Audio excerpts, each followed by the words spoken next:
Eu sou Mirna Queiroz, editora fundadora da revista Pessoa. Sou de São Paulo, atualmente vivo em Lisboa. E, além da revista, também me dedico a curadorias de programações culturais e edição, de um modo geral. Eu sou Ivana Jenkins, editora fundadora da Boitempo e edito uma revista semestral chamada Margem Esquerda.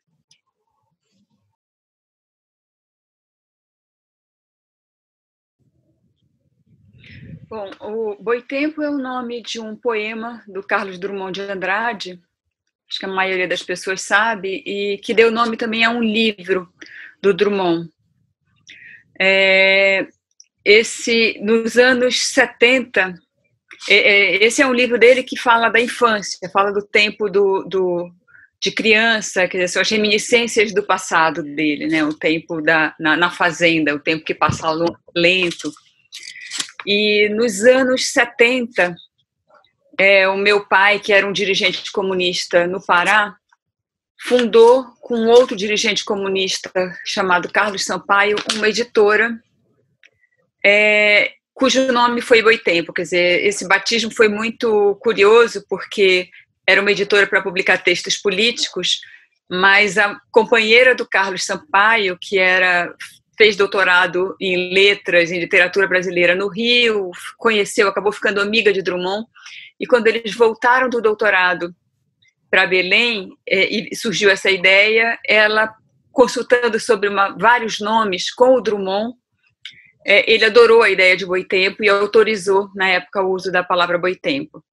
Essa foi uma editora que teve uma vida muito curta, era durante a ditadura, os livros tinham uma vida muito curta, porque muitas vezes eles sequer saíam da gráfica, e o meu pai tinha também uma livraria, os livros eram muito apreendidos, enfim, a livraria sobreviveu ainda durante muitos anos, mas a editora viveu poucos anos. E em 1995, quando eu resolvi criar a minha editora, eu estava na mesma situação, assim, eu tinha uma lista de nome, fazendo 1000 consultas com os amigos, que nome, e foi um ano em que meu pai adoeceu muito gravemente, e que foi o meu grande incentivador para criar a editora. E eu, nessa altura, me lembrei da editora que ele tinha tido muitos anos atrás, e retomei a palavra Boitempo, quer dizer, consultei meu pai, o que ele achava, e eu fui autorizada não pelo Drummond, em 95, mas pelo meu pai. Então, eu tive a autorização prévia do Drummond para a primeira Boitempo e depois a autorização do segundo, né, da segunda pessoa, digamos, na ordem de importância do nome para Boitempo, que eu criei em 95. Hoje, eu acho que a relação com esse nome, enfim, embora a faceta, inclusive, mais política, a Boitempo é uma editora muito mais política do que literária, embora a gente publique literatura, e eu gosto de publicar literatura, mas tem uma relação com o Drummond que é, inclusive, com uma faceta muito pouco conhecida dele, da trajetória dele. Quer dizer, Drummond foi filiado ao Partido Comunista Brasileiro, Drummond foi candidato a deputado pelo Partido Comunista Brasileiro, mas é uma carga que também, que de alguma forma a gente carrega, porque usar o nome Boitempo deu para algumas pessoas durante muito tempo a ideia de que a Boitempo seria uma editora a publicar poesia.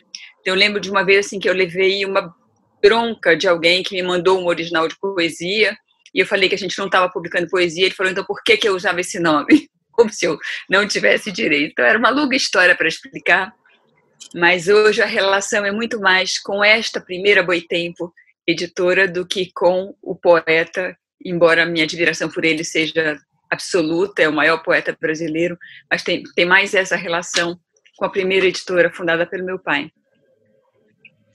História linda. Eu buscava um nome comum aos países de língua portuguesa, né, já que o recorte da revista é esse, né, cobre as literaturas dessa paisagem geográfica que engloba 8 países de língua portuguesa. Eu não conto a Guiné Equatorial, embora oficialmente também ela seja considerada um país de língua portuguesa. E na época que eu criei a revista, em 2010, pesquisas apontavam que, além de Machado de Assis, o Fernando Pessoa também era um dos autores que os leitores mais se lembravam, né? E a Pessoa, o nome, também fazia sentido para mim, porque o próprio nome embute um caráter humanista da obra dele, né? Se ele se chamasse só Fernando Nogueira, não serviria para o meu propósito, né? Eu me lembrava muito de um livro do Osaka Cabe, né, sobre o Fernando Pessoa, Uma Resposta à Decadência.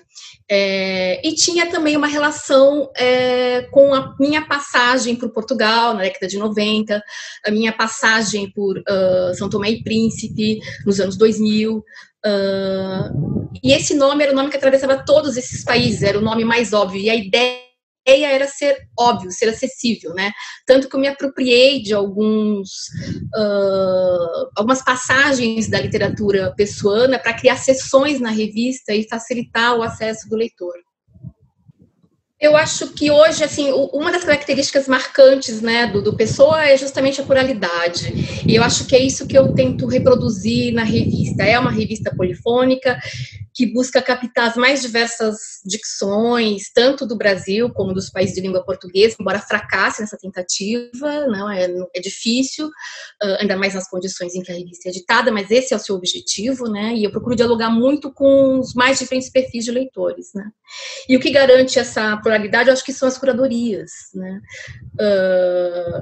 Que tem cada curador tem seu estilo, cada curador cumpre um papel muito criterioso na forma de alternar autores, tendências, representações. Então, eu acho que hoje a principal informação do nome é essa.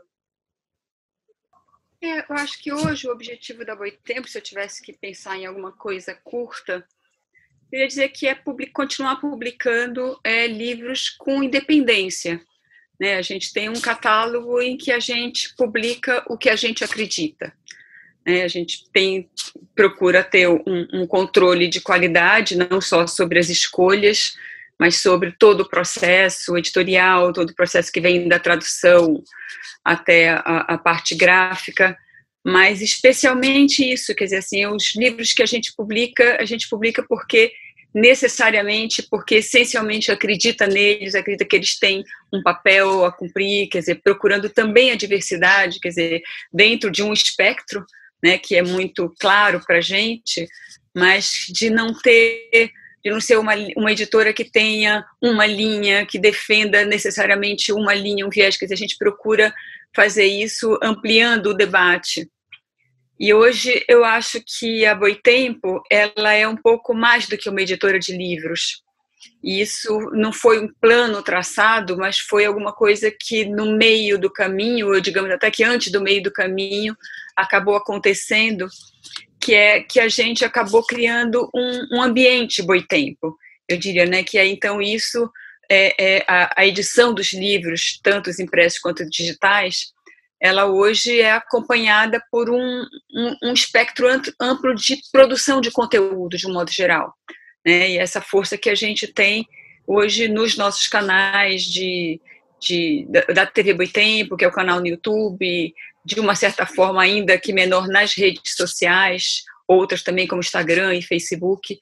E isso se dá por uma proximidade muito grande com os autores, a gente tem uma relação muito estreita com autores, com os colaboradores da Boitempo de um modo geral, né, tradutores, pessoas que fazem textos de capa, e com o público. A gente acabou criando uma relação muito estreita com o público Boitempo. Então, a gente normalmente sabe o que esperar, ou eles têm sabido o que esperar da Boitempo, então tem uma relação que é muito estreita, inclusive, assim, às vezes de livros que a gente acha que a gente nem anunciou ainda, e as pessoas já começam a falar, porque elas sabem, eu acho que alguém comentou, então cria-se um ambiente de uma certa fidelidade, né? Quer dizer, assim, um público Boitempo, que eu acho que isso foi formado ao longo desse tempo, e é um diferencial que eu acho que, de fato, mantém a Boitempo numa situação de um certo conforto em crise como essa que a gente está vivendo agora.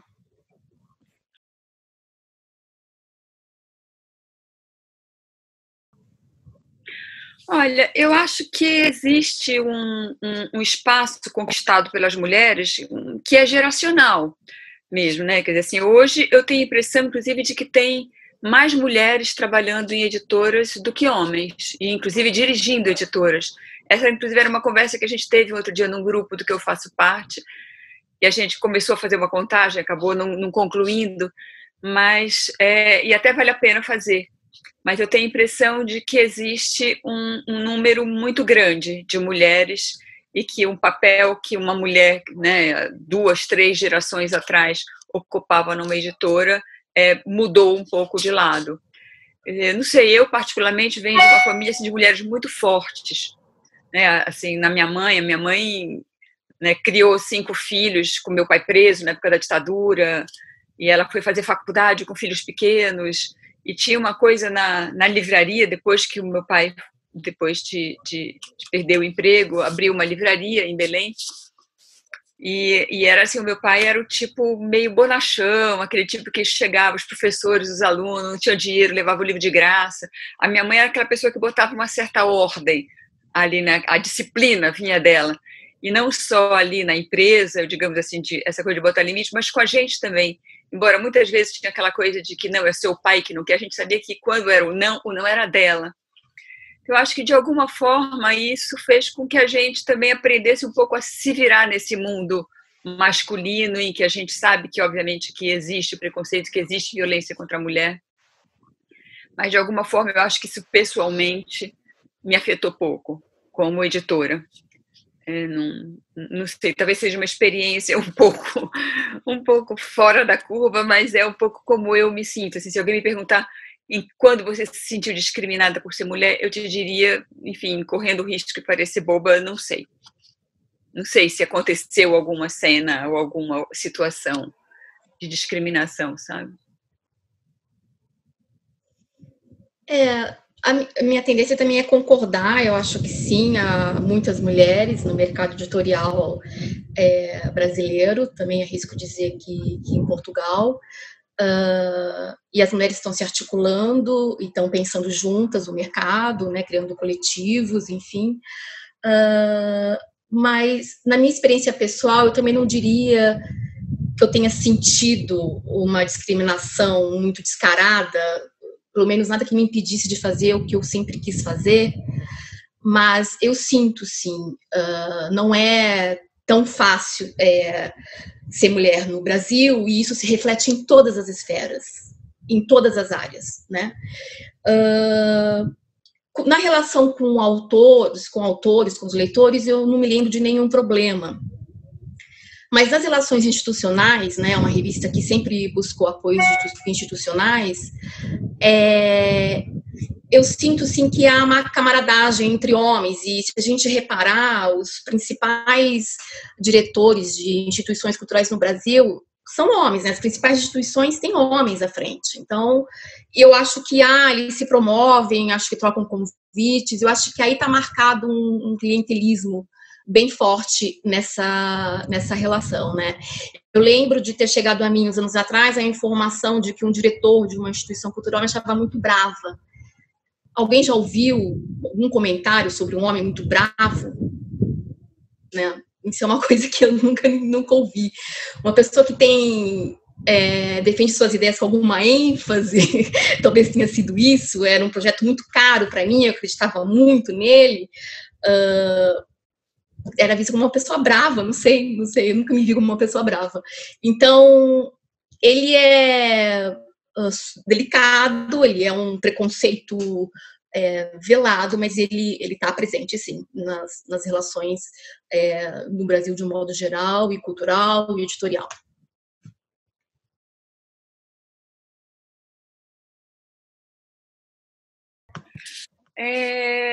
A gente, desde o começo, tinha uma preocupação muito grande com essa coisa da formação de leitores. Uhum.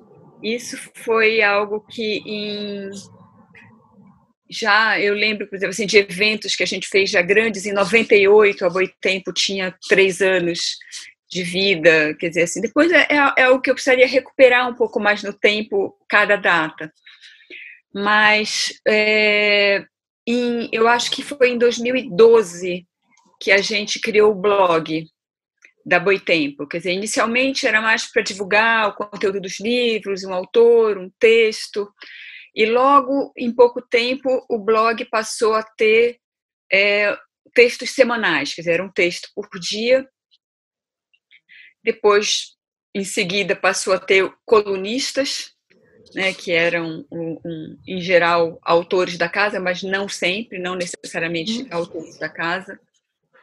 E a gente, eu acho que foi em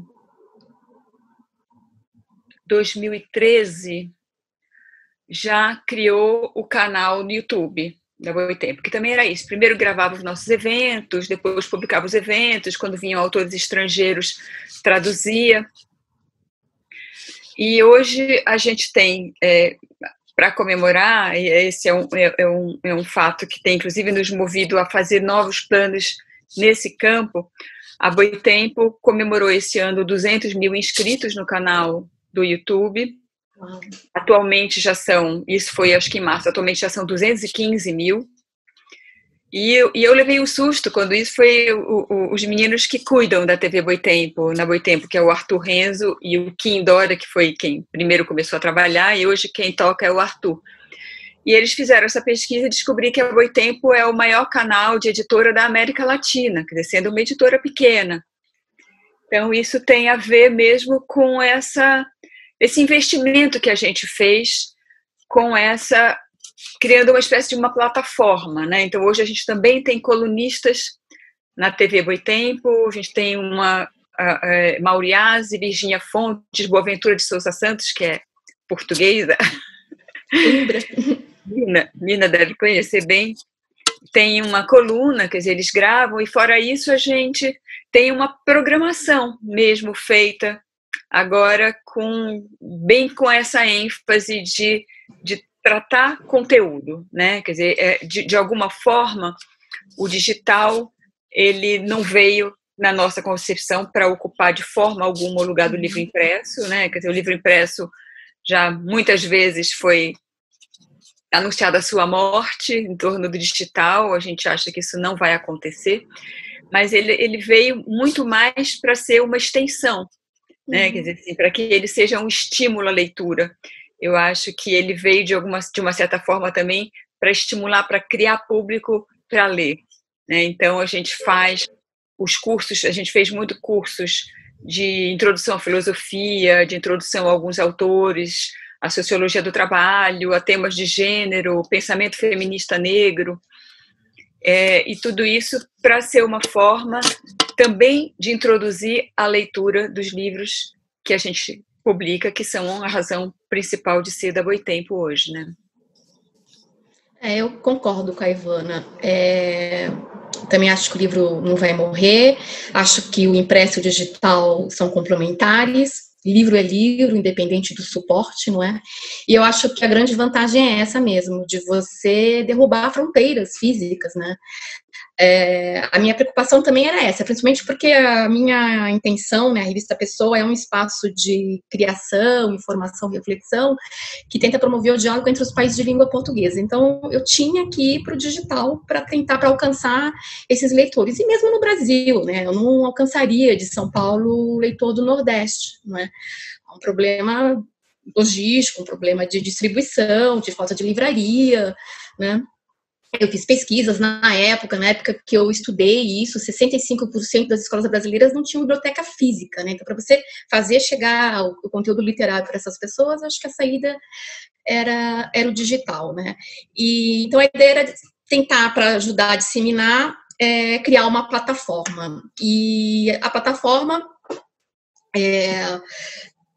vem crescendo também dia a dia, só que a gente esbarra numa questão, né? Que as tecnologias sempre avançam mais rápido que os hábitos culturais, né? E foi assim na história do livro, né? O impresso, quando chegou, foi considerado uma degradação, né? Até as pessoas se acostumarem com o impresso também levou o seu tempo. E as pessoas leem muito no digital, é verdade. Eu, por exemplo, já não leio livro, eu gosto do papel, mas tudo que não é livro, só para mim só serve o digital. Mas as pessoas não querem pagar pelo digital, né? Então, eu não sei o que se processa no entendimento dela sobre o produto, né? Então, a gente, na verdade, democratizou realmente não só acesso ao leitor, né? porque o digital alcança as pessoas onde quer que elas estejam, desde que tenham internet. Há também os seus complicadores, não é assim tão fácil. É preciso também investir em letramento digital, quer dizer, há uma outra série de barreiras, mas eu acho que as vantagens ainda são superiores para quem, como a Ivana, pretende formar leitor, né? Eu acredito, assim, a ideia da revista da pessoa era justamente chegar ao leitor que não sabia que era leitor ainda, né? O chamado leitor em potencial, porque eu acredito que todo mundo pode vir a ser leitor, assim como todo mundo gosta de música, não todo tipo de música, né? Mas é preciso oferecer para que as pessoas possam descobrir os seus verdadeiros interesses. Então, consigo fazer, também, na verdade, democratizou o acesso à produção, né? Hoje eu posso produzir uma revista, eu sempre digo, do quintal da minha casa, foi onde ela começou, mas a outra coisa é a viabilidade dela, né? Comercialmente, não tem como se sustentar. A gente chega a ter, até para uma revista de nicho, como a Revista Pessoa, que trata especificamente de uma literatura de língua portuguesa, né, num país, no Brasil, que nem sabe onde fica Moçambique, Angola, onde os portugueses são considerados espanhóis, chilenos, argentinos, as pessoas, né, inclusive, não sabem que portugueses falam português, de onde vem português, enfim, tem uma série de dificuldades. Ainda assim, a gente consegue ter 35 mil leitores por mês, que não é pouco, né? Nesses últimos 9 anos, a gente está comemorando 10 agora, mas na última contagem, ano passado, era 1,5 milhão de leitores ativos. Então, é bastante, mas porque as publicações ficam abertas a maior parte do tempo, e porque também a gente optou por investir na possibilidade do leitor comprar o artigo de forma avulsa, pagar só pelo artigo que ele quer ler, a R$ 1,99, né? Que isso funciona muito bem se há volume, mas não é o suficiente para bancar as contas. Então a gente está sempre... mas essa vontade de ser lido, nós queremos ser lidos, nós queremos participar do debate, assim como a Ivana, eu também sempre defendo, né? A ideia é abrir a roda, ampliar a roda de conversa, colocar mais gente, mais vozes, dar mais escuta, mas a gente está sempre na corda bamba, porque a conta nunca fecha. Não, e você tocou numa coisa que eu acho super importante, Mirna, que é o conteúdo gratuito, o excesso de conteúdo gratuito. Né? Por um lado, a gente, no blog, na TV, todo o acesso, tudo que a gente coloca lá tem acesso livre. Mas, por outro, existe, quer dizer, e é um intelectualismo, né? Essa coisa, a ode ao anti-intelectualismo, que especialmente no Brasil está no seu auge agora, quer dizer, anti-ciência, tudo que é intelectual, a academia e tudo. Quer dizer, as pessoas tendem a desconsiderar o trabalho intelectual, né? Então, se você faz um livro, elas tendem a achar que o custo do livro é a papel. Então, por que o e-book custa isso? Por que o e-book que não tem papel e impressão tem que custar? Exatamente. Tanto, quer dizer, é um valor que está ali, que de toda uma cadeia, né? De um autor que fez uma pesquisa durante 20 anos para escrever aquilo, de um tradutor, de um preparador, de um diagramador, de alguém que fez a capa, de um editor que cuidou disso tudo, que não é considerado. Então, essa é uma batalha que eu acho que a gente tem no mundo da cultura, das pessoas entenderem que aquilo tem um valor intrínseco também, quer dizer, que tem que ser considerado, né? Não está ali, foi plantado ali de graça por ninguém, que caiu na revista, que todo mundo pode ler, sem que aquilo seja de alguma forma remunerado, né? Uma remuneração que é justa e que precisa ser feita e considerada, né? Exatamente, acho que você tocou no ponto fulcral aí, é a desvalorização do intelectual. O trabalho intelectual não tem valor nesse país, porque você vê outros produtos digitais sendo consumidos, não é? Agora, a literatura, não. Deixa uma recusa. Não, e tem uma hobby. Coisa, a gente mesmo fez algumas vezes, e eu vejo, às vezes, mesmo quando a gente fez com alguma restrição, né? Até inclusive agora, assim, começou a pandemia e estava aquela coisa, as pessoas só falavam de pandemia, a gente resolveu colocar acesso gratuito de alguns e-books. Então, olha, esses e-books pode baixar de graça. Mas isso, de alguma forma, reforça essa ideia de que aquilo custa tão pouco, né? Quer dizer, qual é o custo daquilo? Então, eu acho que, de alguma forma, é uma consciência que tem que ser colocada, e tem que ser colocada, inclusive, às vezes, dentro do ambiente universitário, onde é muito comum os PDFs ficarem circulando de graça como se fosse um serviço de utilidade pública. Uhum. É um serviço de utilidade pública onde se tira, né, coloca lá o PDF de graça, tirando o crédito de quem traduziu, tirando a nota da edição, tirando... Quer dizer, fica lá um texto que alguém traduziu, que alguém editou, que alguém diagramou, como se fosse nada, né? Um serviço de utilidade pública muito fácil com o trabalho alheio. Canabilização do trabalho alheio, é verdade. E eu acho que você está certa, acho que a gente tem que começar a pensar em nós, da cadeia produtiva também, começar por nós essa valorização. A gente tem que dar um valor a esse trabalho também, não é? Para nós nunca foi uma opção o paywall hard, porque é isso, nós queremos ser líderes e nós queremos formar leitores. Mas eu não me importo de dar acesso à revista, a bibliotecas, a estudantes, a quem me pedir. Quem quer ler a revista e não pode pagar, não, isso não é um impedimento para acessar a revista. Agora, eu tinha que pôr um valor ali para criar uma cultura, entendeu?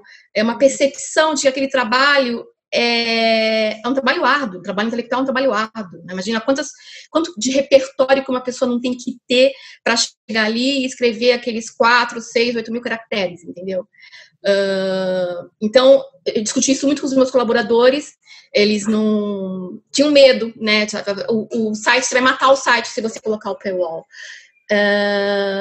E eu defendia de que era preciso imprimir um valor àquilo. E no começo realmente despencou o acesso. Agora, hoje é óbvio que é misto, as pessoas acedem principalmente, ou acessam, como se diz no Brasil, principalmente quando está aberto, mas elas entenderam que aquilo é um trabalho profissional e tem um valor. Uhum. Vamos ver como é que isso vai se processando, até que ponto a gente consegue levar esse projeto nessas condições. Uhum. O campeão de audiência na revista Pessoa é o Vitor Ehringer, se não me engano. Tem uma crônica dele que lindíssima, que viralizou. Mas há muitos casos de textos que viralizam. Agora, o projeto de sucesso mais recente, acho que é esse projeto das cartas de um outro tempo, não é? Em que eu pedi durante a pandemia, durante a quarentena aqui em Portugal, que várias figuras do campo cultural trocassem cartas, né? Para processar o período. E isso realmente viralizou, teve mais de 60 mil leitores, e eu consegui juntar gente de Brasil, Portugal, Moçambique, desde o presidente da Academia de Letras a uma poeta de um bairro de periferia de Aracaju, uma escritora de livros para o público infantil, a um ator de cinema, televisão, enfim, escritores da etnia Mapuche, enfim, e isso chegou tão longe que eu soube que algumas escolas técnicas no Brasil estavam se apoiando no projeto para reproduzi-lo nos seus laboratórios de escrita, né? E recentemente mesmo, recebi uma carta de uma estudante de Floriano, no Piauí, baseado nesse projeto Carta de Outro Tempo. Isso, para mim, me deu uma enorme alegria, não só pelo número, né, mas por ter chegado onde eu nem suspeitava, eu nunca tinha ouvido falar de Floriano. Aí eu senti que a revista cumpriu o seu papel, cumpriu a sua missão. Acho que na Boitempo a gente tem alguns exemplos que eu diria assim, alguns inclusive em via dupla.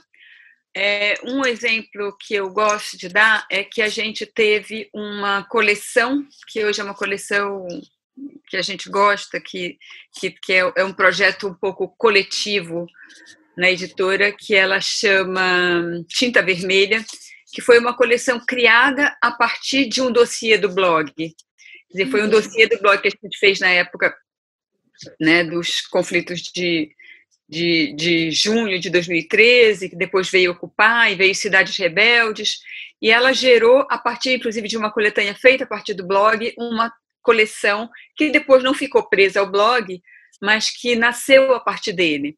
Então, foi um caminho interessante.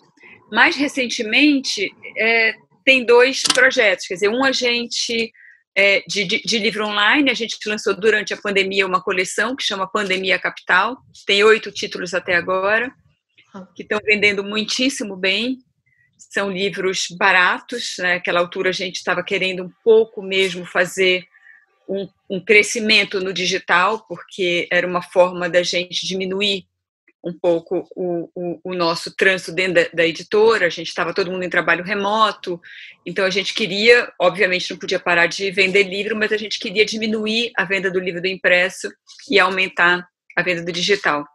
E isso aconteceu, a gente aumentou em cerca de 40% a venda dos nossos e-books nesse período, e teve uma redução de 15% nos impressos, ou seja, teve uma redução menor nos impressos do que cresceu o digital, então foi para a gente um caso de sucesso. E com relação especificamente à TV Boitempo, março a gente fez uma programação em torno do Dia M. O Dia M é o aniversário de Marx, que é um autor que a Boitempo publica, e a gente já há 3 anos fazia uma festa grande, uma festa de dia inteiro, que a gente fazia na sede de uma fundação aqui de São Paulo, com programação de dia inteiro, quer dizer, de palestras, de curso, apresentação de cinema, de teatro, venda de livros com promoção e espaço infantil. E no último ano, por exemplo, tinham 3.000 pessoas circularam lá, foi uma festa bem bacana. E esse ano, com tudo pronto, veio a pandemia, nós temos o que faremos com o Dia M, que é uma promoção já tradicional na Boitempo. Então, nós fizemos uma programação online de uma semana, foram 8 palestras, debates, aulas, durante 8 dias, e nós tivemos um acesso de 135.000 pessoas nesse período no acesso online. E vendemos mais de 15.000 livros nesta semana, quase 16.000, que foi uma venda recorde para o Dia M, quer dizer, em meio à pandemia, em meio a uma crise. Então, foi a nossa primeira grande atividade à distância nesse período. Agora a gente criou uma rotina, né? A gente está tendo uma atividade na TV Boitempo 3 vezes por semana, segunda e quarta e sexta. A gente tem conteúdo inédito colocado. Um desses dias é uma live, sempre uma live de lançamento ou uma recomendação de um livro. E nos outros dias são cursos ou conferências que nós estamos fazendo temáticas, às vezes sobre um autor ou com um autor falando. Então, a gente fez uma programação fixa agora de lives que está indo também muito bem. Eu só queria fazer uma pergunta para a Ivana, se tem participação, audiência fora do Brasil? Tem muito, olhar de Portugal tem muito. Eu imaginei isso, Aliás, os artigos do Boaventura viralizam, chegam para mim por todos os lados. E-mail, WhatsApp. Não, tem muita gente de Portugal, tem gente de Moçambique aparece, quer dizer, e mesmo de outros países, que é algo que a gente conseguiu, digamos, quebrar um pouco a barreira do Brasil fazer parte da América Latina, né? Porque a América Latina sempre virou um pouco de costas para o Brasil, aliás, o Brasil de costas para a América Latina. Uhum. Então, a gente tem percebido isso, assim, muita gente da Argentina, do Uruguai, né, Bolívia, México, tem muita gente de outros países acompanhando, participando, isso é super bacana. Muito né? bom. Integrando a gente à América Latina finalmente.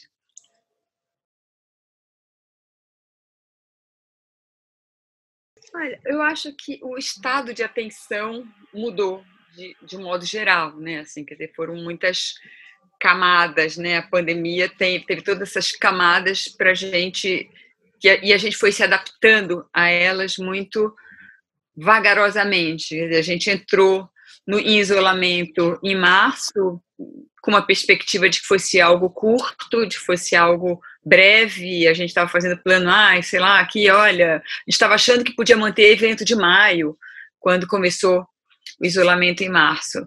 Então, não foi assim, de uma hora para outra que a gente acordou, opa, acabou tudo e a gente só vai voltar em 2021.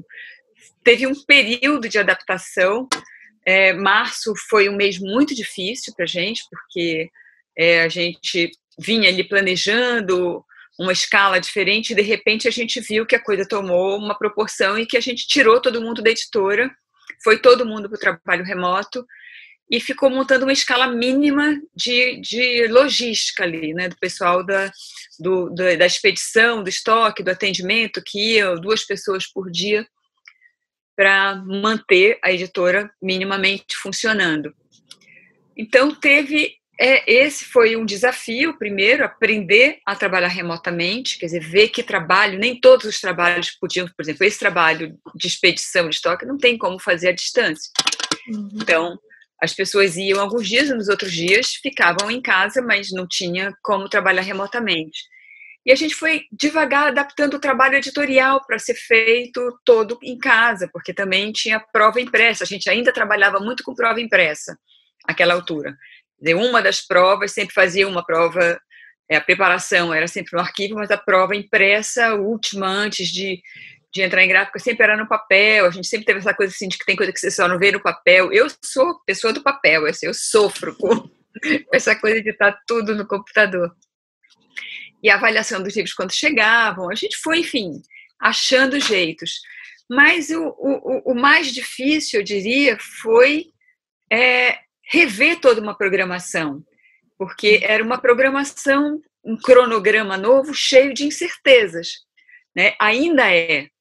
Né? A gente foi fazendo, por exemplo, em março a gente suspendeu todos os lançamentos, em abril a gente manteve um lançamento, era um livro que estava ligado a uma efeméride, era os 150 anos do Lenin, que a gente também começou uma coleção mais recente das obras do Lenin, e resolvemos que lançaríamos esse. Aí teve um livro do Zizek sobre a pandemia, que também valia a pena lançar nesse período. Então, foi acontecendo uma retomada da editora nessa circunstância, com livrarias fechadas, com o mercado se acomodando e a gente muito preocupado ali, querendo fazer, de alguma forma, uma reunião com livrarias, reunir livrarias para não ter um domínio da Amazon total e absoluto no mercado, que seria, né, a gente estava saindo do caos de 2 recuperações judiciais das grandes redes no Brasil, quer dizer, o mercado editorial as editoras não tinham se recuperado desse baque, né, e a gente entrava nesse período com um outro risco agora, maior ainda, que era a Amazon tomar conta desse mercado de um jeito que poderia ser irreversível. Então, foi todo um trabalho feito com editoras, né, ali a gente discutindo o que se pode fazer, algumas ações conjuntas, com livreiros. A gente fez, na Boitempo, uma campanha que foi bem bacana, a gente gostou muito de fazer, que era uma campanha de adote uma livraria. Então, as pessoas podiam comprar livros no nosso site, escolhendo, eu quero que esses livros sejam comprados via editora Lamarca, lá de Fortaleza. Então, era como se a editora Lamarca tivesse comprado esse livro da gente e tivesse ficado com a comissão. Eles ficaram com uma parte dessa venda.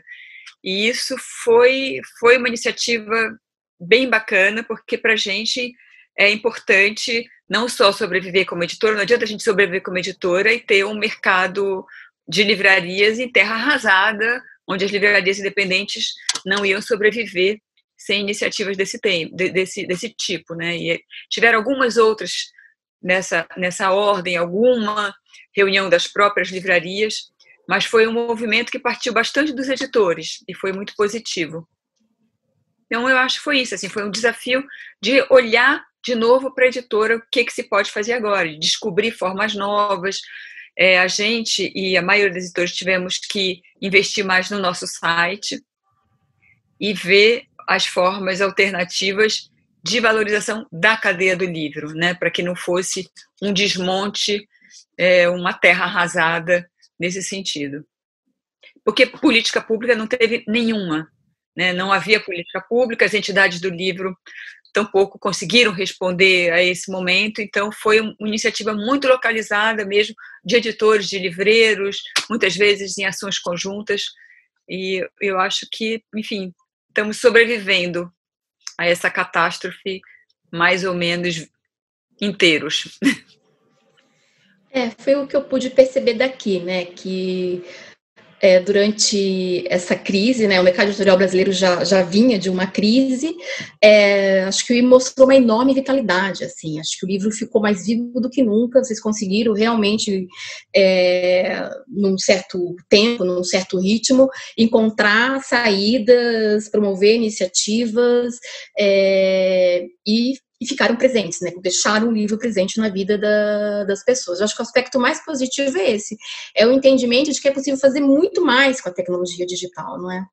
As lives, acho que a programação na internet, elas vieram para ficar, né? Com a vantagem de poder reunir gente de várias partes do mundo, como eu agora só poderia participar dessa programação nessas condições. Então, eu acho que mostrou isso, o mercado editorial brasileiro tem uma capacidade de dar uma resposta incisiva, né?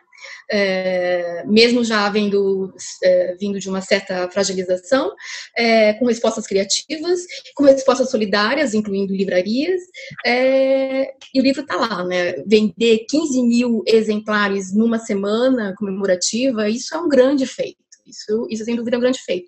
Para mim, particularmente, não teve nenhum impacto, porque eu já sou digital há 10 anos e sou remota. Os meus colaboradores estão espalhados e sempre colaboraram das suas casas, não tenho uma estrutura fixa, não tenho uma redação, então impacto zero, não é? Não tive que adiar nada, nenhum planejamento, quer dizer, mentira, a revista Pessoa vai ter uma casa agora em Lisboa, que seria inaugurada em abril, e vai, se tudo der certo, se a pandemia der trégua, ela vai ser inaugurada em setembro, também a gente tinha programado, assim, uma grade de atividades intensa e tudo se desfez. E isso causou frustração, todos os adiamentos causaram frustrações para todos os envolvidos, não é? No sistema literário.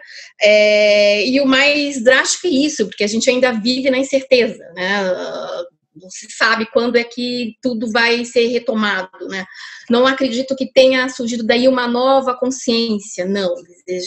A pandemia só escancarou, eu não gosto nem de usar a palavra escancarar, porque já escancarado sempre esteve, né? A nossa dificuldade no mercado cultural, no mercado editorial sempre foi muito grande. O que a pandemia fez foi impedir que a gente ignorasse os problemas, né?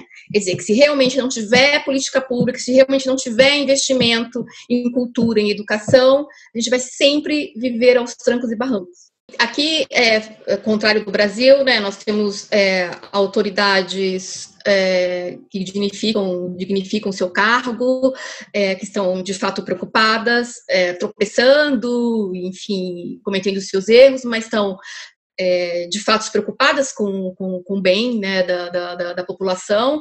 Então, houve sim uma tentativa de ajudar o setor, houve iniciativas, o setor também, ao seu tempo, respondeu. Todo mundo foi para o digital, com lives, com lançamentos virtuais. Então, nesse sentido, não foi muito diferente do que aconteceu no Brasil. Agora, a escala é muito menor, é outra escala, né? Tudo acontece numa outra escala. Portugal também ainda não tinha se levantado da crise de 2008 ainda, né, que tinha sido a grande crise no mercado editorial português. Então, o que alguns editores dizem é que a queda não vai ser tão grande porque já estava num patamar baixo, né? A expectativa agora é recuperar na Feira do Livro de Lisboa, né, que costuma ser entre maio e junho, foi adiada para agosto, quer dizer, se mantém essa feira, enquanto outros eventos literários todos foram cancelados. Essa feira se mantém, então existe aí a expectativa de recuperar algum fôlego, e também no Natal, que no Natal costuma se vender bem. Agora, logo que nós desconfinamos, né, que as livrarias puderam abrir, foi no dia 4 de junho, já teve vendas, as pessoas já formaram filas nas livrarias. Agora, a gente está num momento é verão aqui, né? As pessoas ficaram de quarentena, chegou o verão, elas querem ir para a praia, não querem ler, elas já leram tudo que puderam ler durante o confinamento. Então, agora não é um momento bom para aferir se houve uma melhora ou não. Acredito que não. Mas é isso, a partir de agosto, acredita-se que sim, que começa já uma leve recuperação, que deve se confirmar com as vendas do período natalino.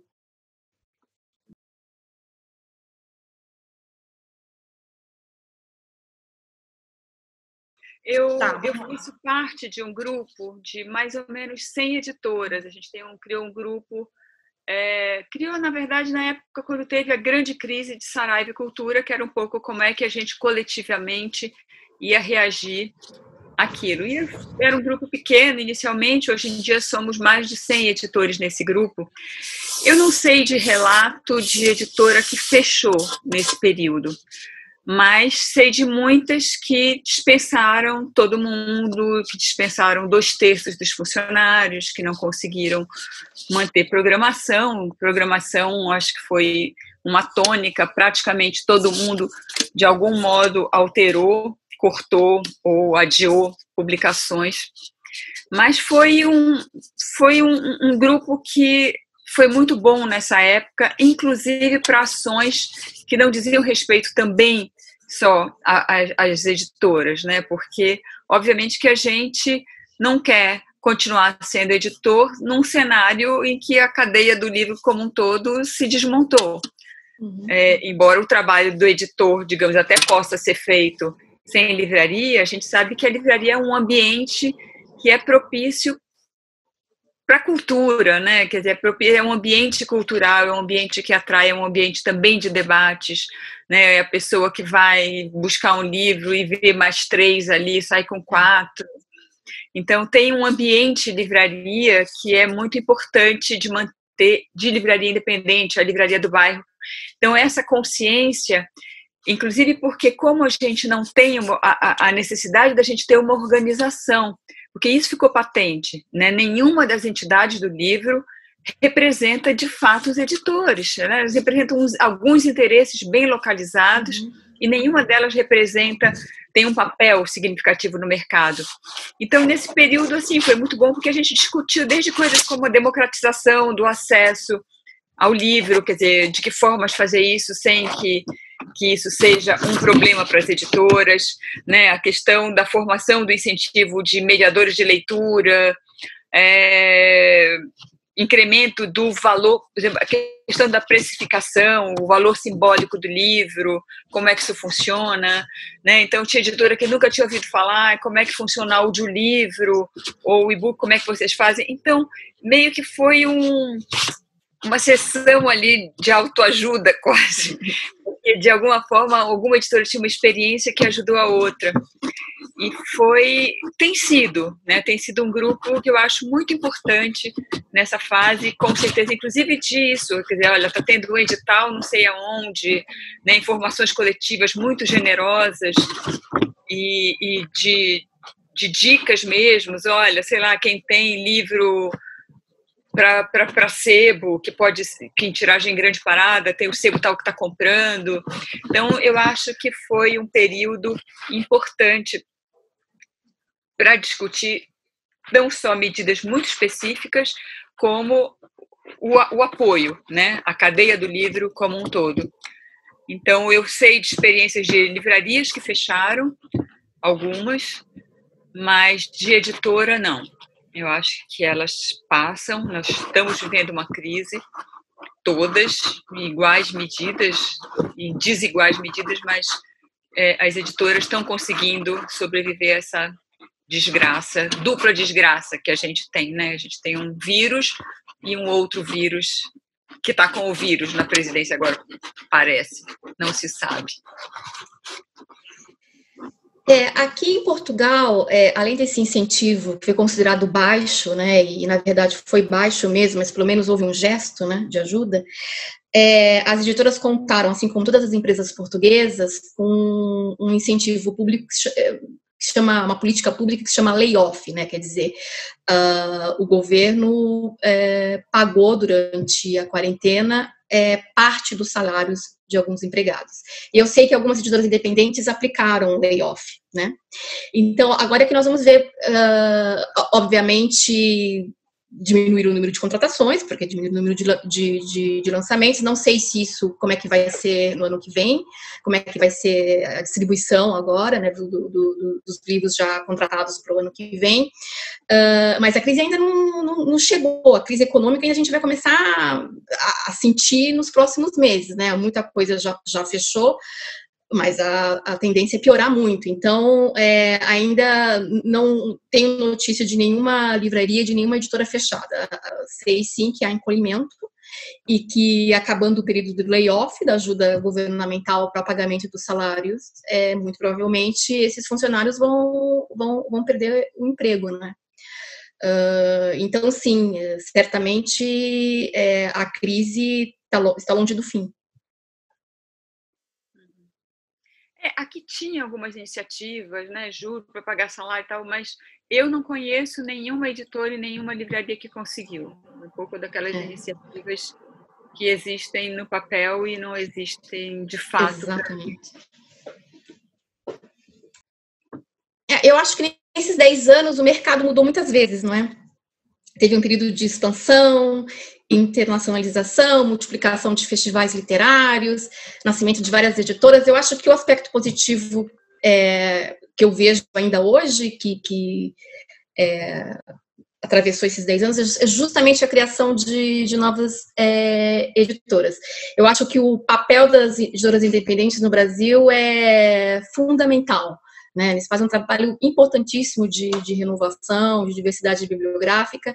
É isso que mais me chama a atenção nesse sobe e desce do mercado nos últimos anos.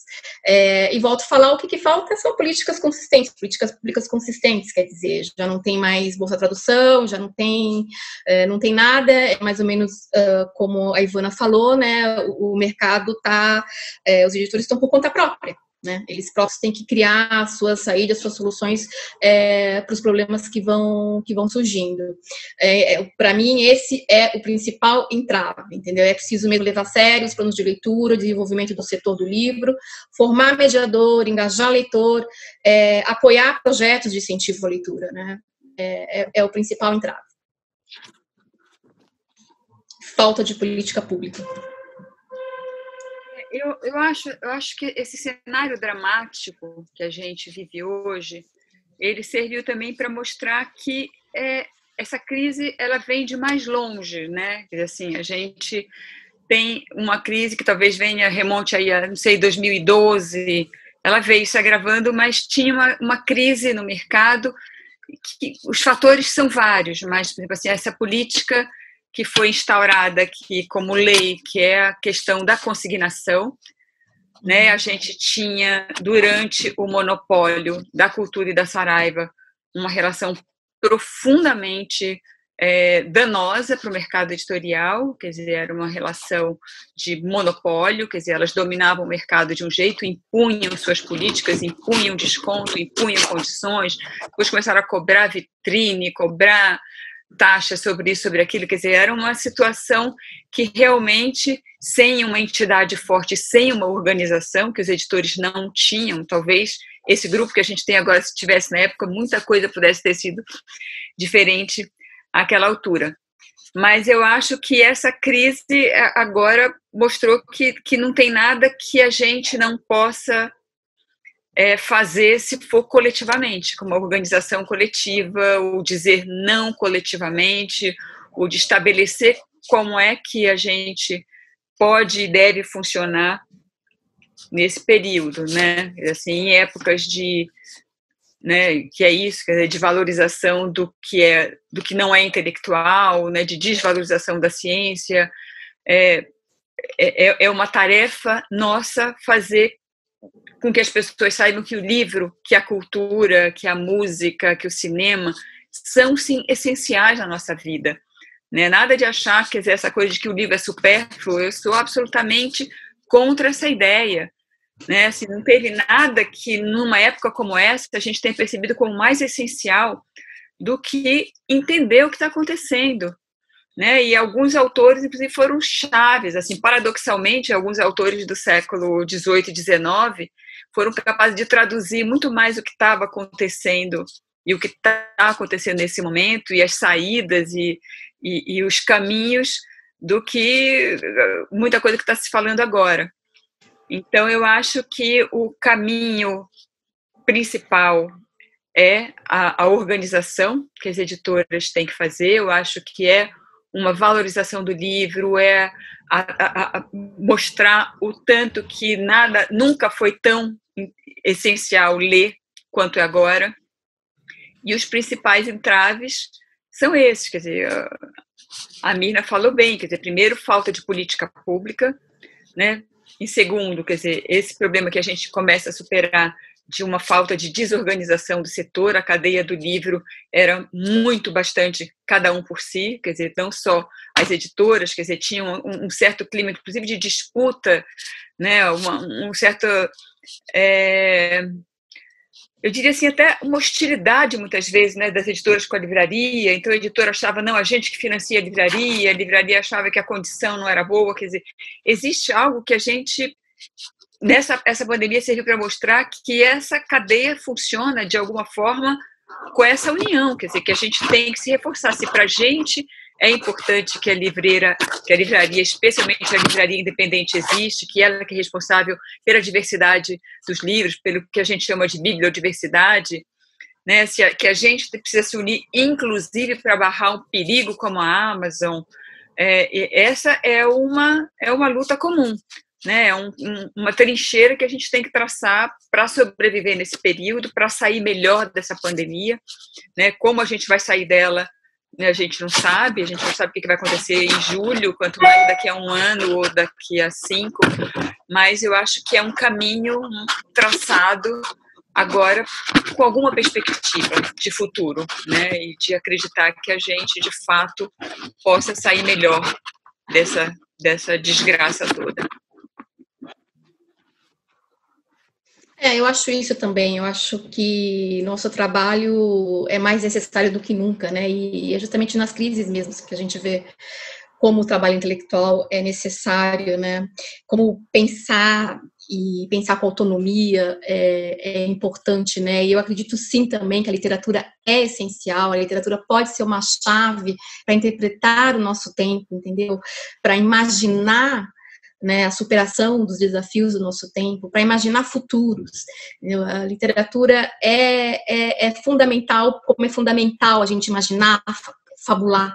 Então, é nosso papel, sim, levar até os leitores literatura para que eles possam compreender essa importância e eles tenham essa capacidade de compreender essa importância. A gente precisa de um mercado sistematizado, entendeu? Organizado.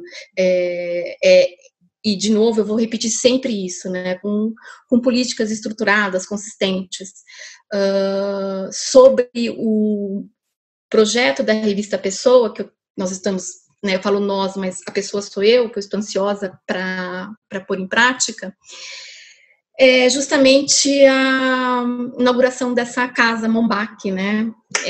Mombac é a empresa que edita a revista Pessoa, a empresa criada no Brasil em 2010 para editar a revista Pessoa.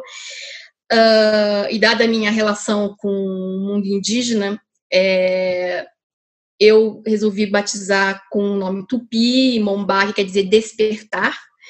E essa casa pretende ser isso, uma casa de circulação de ideias, de troca de conhecimento, de fruição, e nós estamos muito ansiosos. Há um grupo, né, óbvio, de atores do meio cultural português que fazem parte desse projeto, que vão inaugurar a casa comigo, e estávamos com essa expectativa de que isso acontecesse em abril, adiamos para setembro, não sabemos, né, se vai acontecer.